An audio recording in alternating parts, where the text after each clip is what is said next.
అధికారులపై మంత్రి నారాయణ నోటి దురుసు. హే నోరు ముయ్, గెట్ అవుట్, యూజిలెస్ ఫెలో అంటూ చిందులు. సివిల్ ఇంజనీర్లు చెప్పే వాస్తవ పరిస్థితి వినకుండా ప్రవర్తన అధికారులపై ఫ్రస్ట్రేషన్ ప్రదర్శించిన మంత్రి నారాయణ. కాలమ్స్ అక్కడ 2 ఉన్నాయి సార్, ఇక్కడ 2 ఉన్నాయి సార్. ఇప్పుడు ఈ 2 ఒక రౌండ్ వేస్తే అయిపోతాయి సార్. నెక్స్ట్ ఈ వీక్ తర్వాత ఇవి కూడా అక్కడికి వెళ్ళిపోతాయి సార్. 4 సెట్లు అవుతాయి.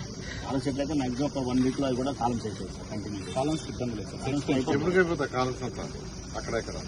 ఫస్ట్ ఫ్లోర్ అయితే నెక్స్ట్ మంత్ 25th ఎందుకంటే చేసే వర్క్ ల్యాబులు చేస్తారు సరిగా చేయట్లేదు.